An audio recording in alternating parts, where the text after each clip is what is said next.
Então, agora, nesse momento, nós vamos falar da centralização inglesa. Vou pedir a Caterine, para começar a leitura bem devagar. Pode começar. O desenvolvimento da monarquia nacional da Inglaterra teve início em 1606, quando o Duque da Normândia, conhecido como Guilherme, o Conquistador, invadiu o território e assumiu o trono da Inglaterra ao vencer os anglo-saxões, que dominava a região. Então, vamos A partir entender. Não, devagar, Caterine, devagar. Então, vamos aqui.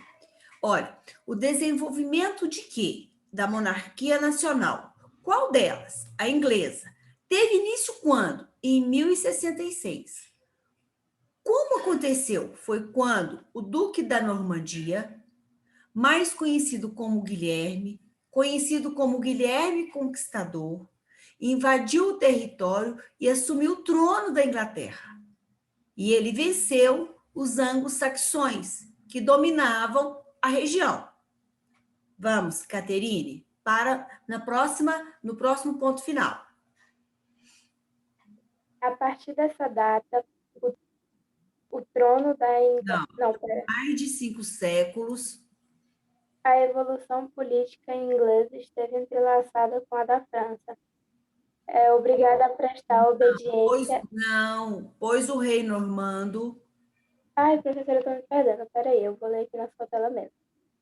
A partir dessa data, e por mais de 5 séculos, a evolução política inglesa esteve entrelaçada com a da França, pois o rei normando, também possuidor de extensos feudos franceses e como vassalo, era obrigado a prestar obediência e fidelidade ao monarca francês. Então, vamos entender. A partir dessa data, qual data? 1066. E por mais ou menos 5 séculos, a evolução política da Inglaterra esteve entrelaçada com a da França. Por quê? Porque o rei normando também possuía feudos, ou seja, grandes fazendas no território francês. E ele era vassalo, então ele era obrigado a prestar obediência e fidelidade ao monarca francês. O que é ser vassalo? É quando você tem um determinado superior que você presta fidelidade a ele. Pode continuar, por favor. Essa situação acabou levando os reis ingleses a se envolverem em guerras constantes no continente, a fim de preservarem seus feudos ameaçados pela política centralizada dos reis da França. Ok. Vinícius Cruz, nesse processo de centralização dos poderes nas mãos dos reis, destacou-se o rei Ricardo Coração de Leão, que esteve sempre ausente da Inglaterra, participando da Terceira Cruzada ou defendendo suas possessões na França. Durante os seus 10 anos de reinado, a cobrança de pesados... O ponto final. Durante seus 10 anos de reinado, Então, a cobrança... Não, Vinícius, calma. Uma coisa de cada vez. Durante os 10 anos de reinado. Deixa eu terminar aqui. Nesse processo de centralização, nós estamos falando de qual centralização? Inglesa. Inglesa. Tá. No processo de centralização dos poderes, os poderes estavam nas mãos de quem? Da Inglaterra. Mas aqui no caso, quem comanda? Dos reis. Dos reis. Nós vamos dar destaque para quem? Para o rei Ricardo Coração de Leão. Tá. Ele estava sempre ausente da Inglaterra. Onde ele estava? Ele estava participando da cruzada, da Terceira Cruzada. O que foram as cruzadas? Lembra que a tia Tânia outro dia pediu para vocês fazerem assim, vamos assinalar a palavra cruzada. Lá atrás... Guerras santas para libertar da Palestina e outras... Lê de novo, devagar. Áreas que... Lê de novo devagar, Maria. As cruzadas são guerras santas para libertar a Palestina e as outras áreas que estavam no domínio dos mouros. Ah, então vamos lá de novo. Então, o Ricardo estava participando da Terceira Cruzada. Então, a cruzada era o quê? Era uma guerra santa. Por que ela era uma guerra santa? Porque é uma guerra, uma expedição religiosa militar promovida pela igreja. Qual era o objetivo da guerra? Retomar, reconquistar todos os territórios que estavam nas mãos dos Mouros, Quem são os mouros? os muçulmanos. Os muçulmanos. Então, ele estava ausente da Inglaterra, porque ele estava lutando na cruzada. Em qual cruzada? Na terceira. Quando ele não estava lutando, ele estava cuidando de quê? Das suas possessões na França. O que são possessões? Posses? São É posses. dele. Então, o rei da Inglaterra tinha posses na França. França. Quando que foi isso? Durante seus 10 anos de reinado. Tá. Vinícius Cruz está aí ainda? Tô. Então, agora devagar, parar no ponto. A cobrança de pesadas taxas impostas para arcar com as despensas militares provocou a revolta da nobreza. Quando a gente paga altos impostos e não reverte para nós, nós vamos ficar o quê? Bravos. Revoltados. Vontade. Então, foi isso que aconteceu. Aqui, a nobreza tinha que pagar taxas, impostos, né? E aí, isso aqui provocou o quê? Revolta. Então, agora temos outro probleminha para resolver. Continua devagar, Vinícius.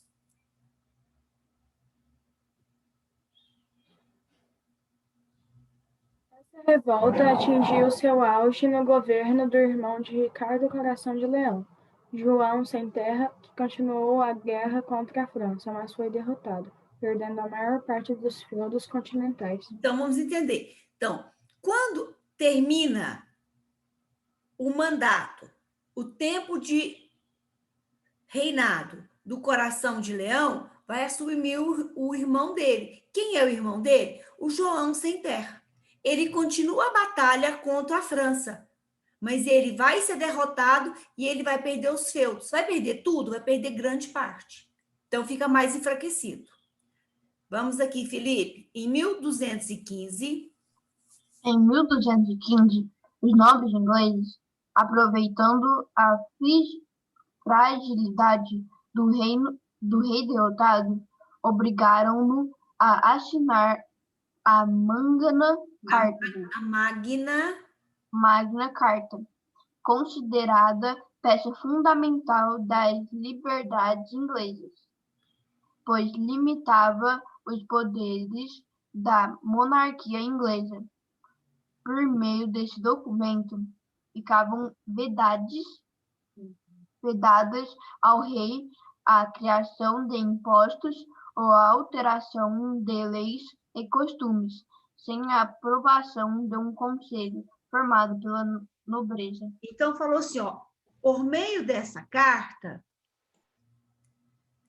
Só um minutinho aqui, que aconteceu um probleminha aqui.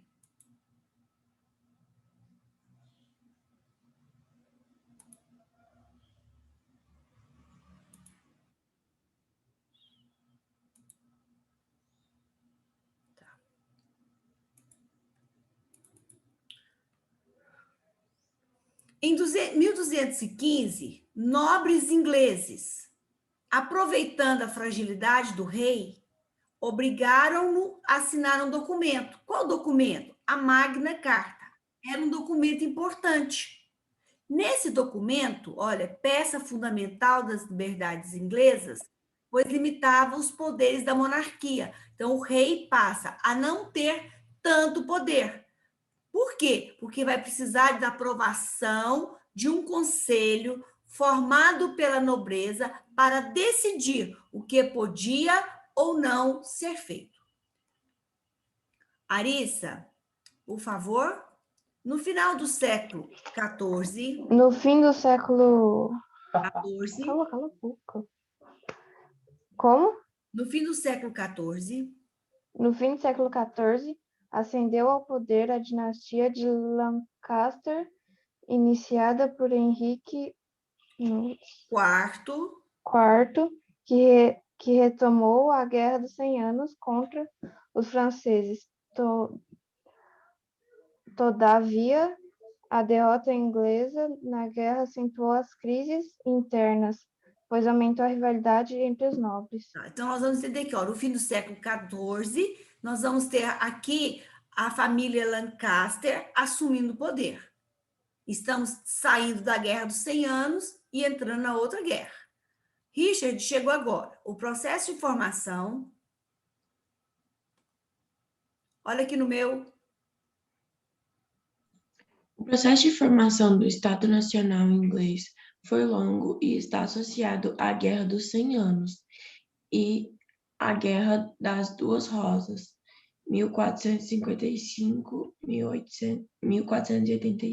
Isso.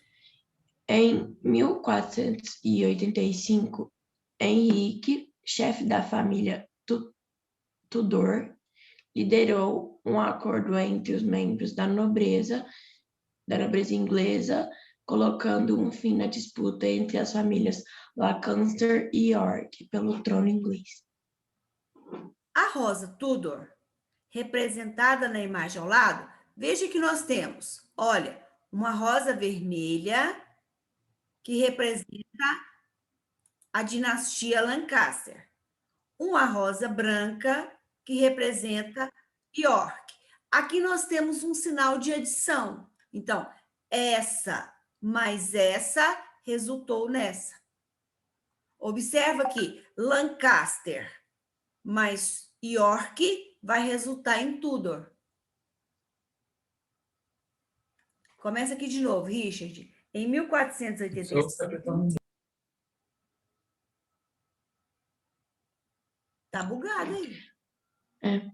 Em 1485, Henrique, chefe da família Tudor, liderou um acordo entre membros da nobreza inglesa, colocando um fim na disputa entre as famílias Lancaster e York pelo trono inglês. A rosa Tudor. A rosa Tudor, apresentada na imagem ao lado, foi um importante símbolo da família e representa a soma das rosas, que identificava as famílias Lancaster e York, simbolizando a centralização política. Henrique foi coroado, recebeu o título de Henrique VII. Ele fundou a dinastia Tudor. Seu governo construiu boas bases para a formação do Estado inglês. Ele foi o responsável pela pacificação de disputas territoriais e organizou o exército. O auge do absolutismo inglês, isso aqui precisa muito ser destacado, aconteceu no reinado de Elizabeth I, que governou entre 1558 até 1603. A rainha foi responsável pelo incentivo ao desenvolvimento comercial, estabilização religiosa por meio da tolerância e da consolidação do anglicanismo, a religião oficial inglesa criada durante o reinado do pai dela, Henrique VIII. Então, isso aqui eu quero que vocês coloquem dentro de um quadro. Aqui nós temos uma procissão da Elizabeth em 1600. Esse aqui é o retrato dela, da dinastia Tudor, e é uma alta referência sobre o absolutismo inglês.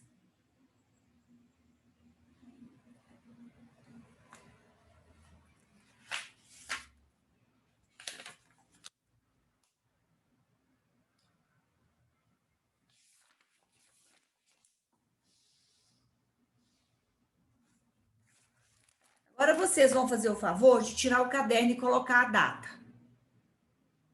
Caderno e data. Nós vamos fazer uns 2 deveres. Salte a linha.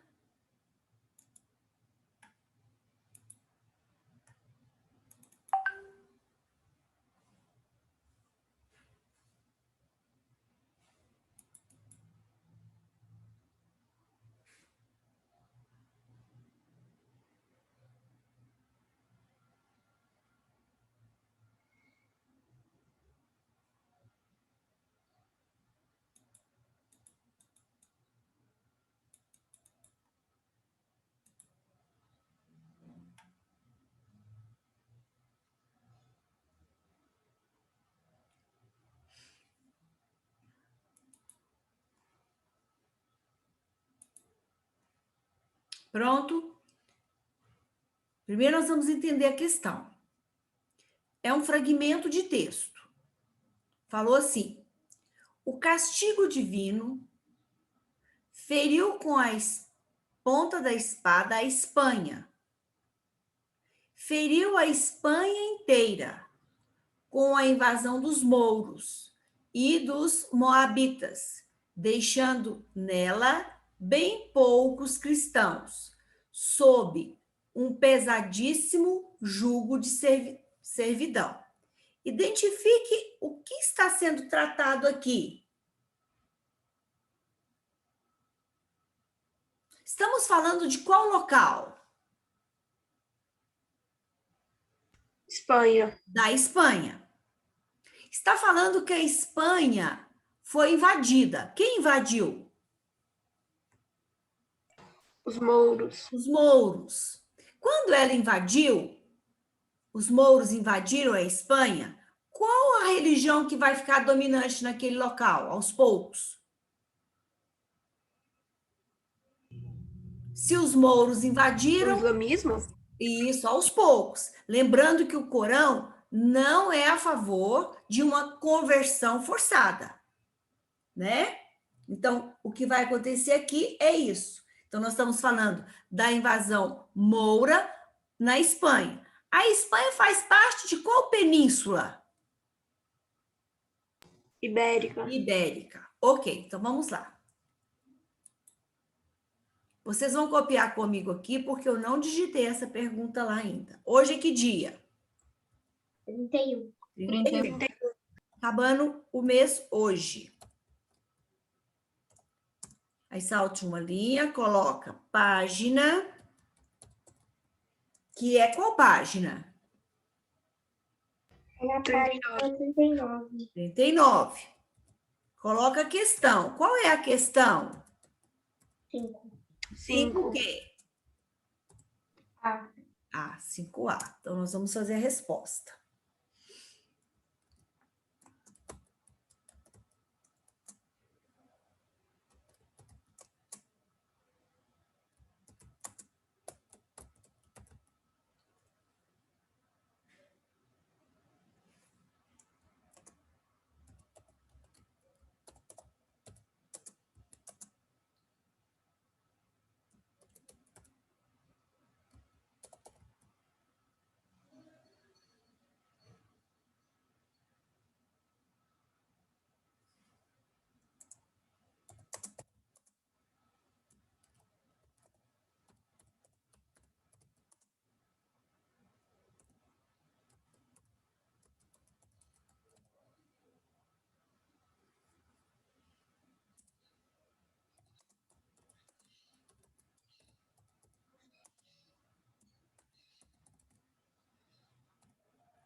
Pronto?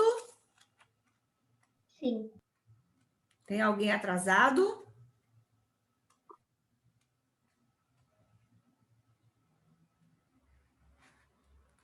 Ok. Aí vai vir a outra pergunta do 5. Explique como os europeus reverteram a situação. Qual situação? Da invasão Da invasão dos mouros à Península Ibérica. Como que eles reverteram? Eles fizeram o quê? Fizeram guerra? Fizeram? Sim. Sim? Qual guerra? As cruzadas? As cruzadas, mas nesse caso aqui foi qual guerra que nós estudamos outro dia? Para conquistar de volta a Península Ibérica. 100 anos? Para reconquistar.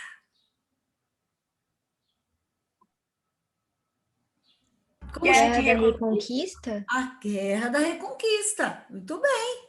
Então, vamos lá.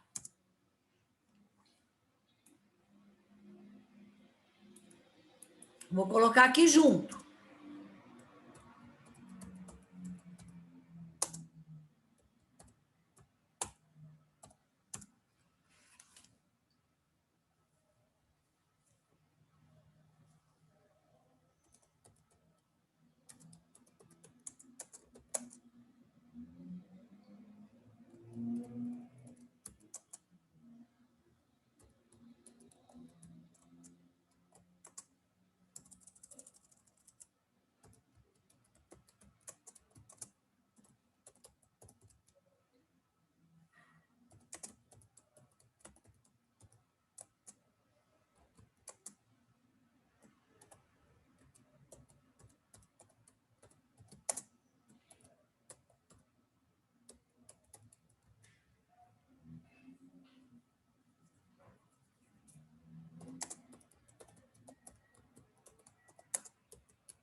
Pronto, pessoal? Ok? Sim. Não, professora, tô terminando. Então, termina, porque aqui não tem como colocar de novo, porque não é PowerPoint.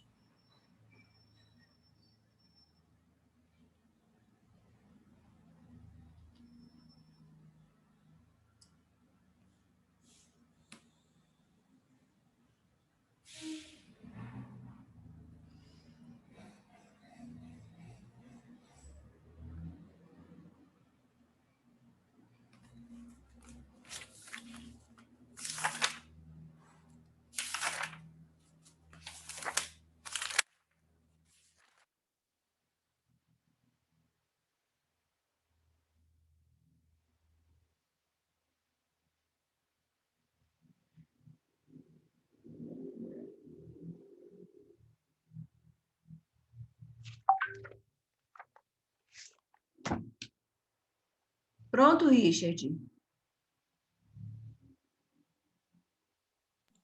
Eu já terminei só por Guerra e Reconquista. Eu quero dizer a vocês que as avaliações bimestrais já foram marcadas. A direção deve enviar para vocês o dia da avaliação de vocês. tá? Se não me falha a memória, a de vocês ficou para 24/4. Vocês é azul, não é? Então, 24/4. Sim. Então, é o capítulo 2. Já vai estudando com calma, grifa, pega um caderno, pega uma folha, faz resumo, faz mapa mental, vai fazendo, vai ligando para a professora. Se precisar, a gente tira as dúvidas no privado. Isso tudo tem que ser antes da avaliação. No dia, a professora ajuda pouco. Então, vai fazendo, tá? Eu já recebi os trabalhos, já vou começar a correção. Vamos lá. Aqui nós temos uma outra pergunta. A casa reinante espanhola. Quando eu falo a casa reinante, eu quero dizer o quê? Casa espanhola. Reinante. Reinante tem a palavra Rei. Rei. Casa do rei? Quem reina Rei. é o rei. Então, estou falando do governo. Qual governo? Espanhol. Espanhol. Estou falando de monarquia ou estou falando de república? Monarquia? Monarquia. Quem governa a monarquia é o rei. Então, esse governo beneficiou-se mais do que qualquer outra linhagem da Europa com relação aos aspectos da política dinásticas de casamento. Então, está falando o que aqui? Que a coroa espanhola fez o quê? Acordos Políticos. Como que ela fez esses acordos políticos? Por meio de quê? Do casamento. De casamentos. De um grupo forte com outro grupo forte, que são as chamadas dinastias, para não perder poder. Então, tinha uma dinastia forte com outra forte, juntando duas fortes, vai ter mais poder. O parentesco da família Habsburgo rendeu ao Estado, ao país espanhol, uma escala de territórios e influência que nenhuma monarquia viral poderia igualar. Ou seja, ninguém fez mais acordos com dinastias de casamento do que a Espanha. Foi um artefato supremo de mecanismos feudais para a expansão política. O que são feudos? O que são feudos? Fazendas? Grandes fazendas, enormes feudos. Então, que está falando de territórios. Então, isso vai gerar uma expansão política. Para quem? Espanhóis?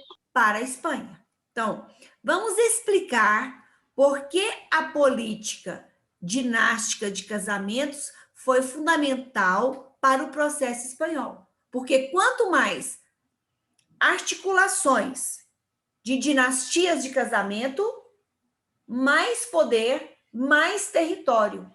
Quanto mais território, mais poder de mando. Então, vamos colocar questão 6. E a página trocou, né? A página 40 agora.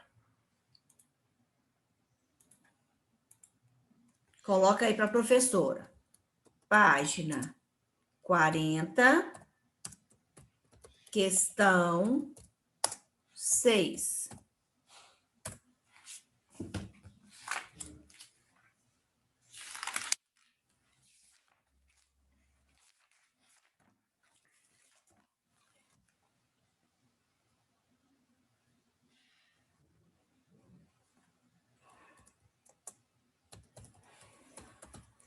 Vocês precisam estudar os deveres do caderno para as avaliações.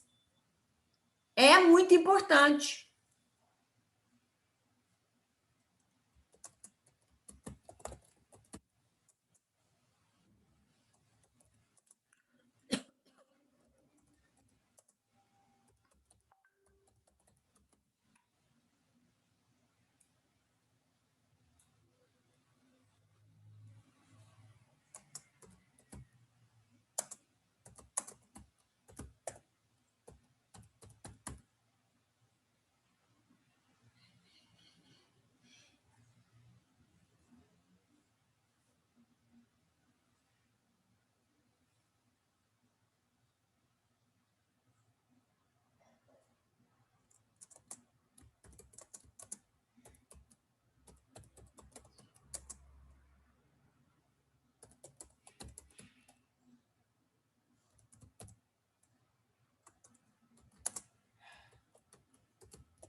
Chamada, tá?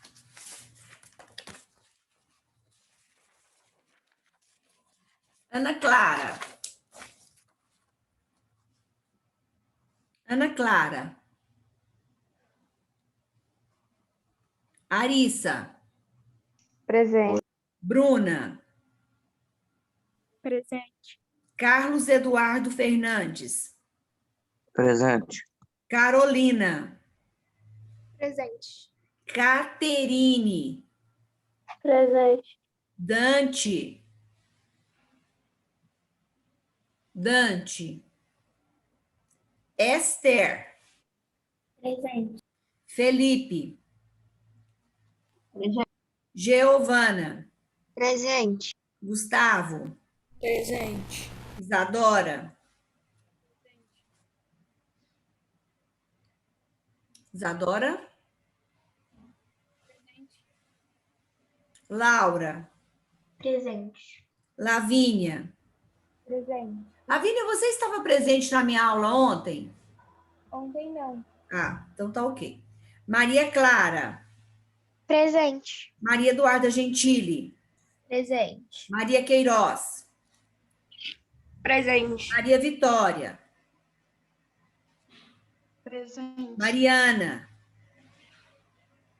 Presente. Matheus José. Matheus. Matheus está na aula? Olha aí para mim. Não? Nicolas. Otávio. Pedro. Presente. Richard. Presente. Vinícius Almeida. Presente. Vinícius Cruz. Presente. Carlos Eduardo da Silva. Presente. Desejo a vocês um ótimo feriado, um bom descanso e uma boa Páscoa. Lembrando que Páscoa não é comer ovos de chocolate. Lembrando que Páscoa é fazer nascer nos nossos corações o amor pelos irmãos, pelo próximo e o temor a Deus. Tá? Fiquem bem. Até semana que vem. Um abraço, carinhoso. Páscoa. Para você também. Tchau.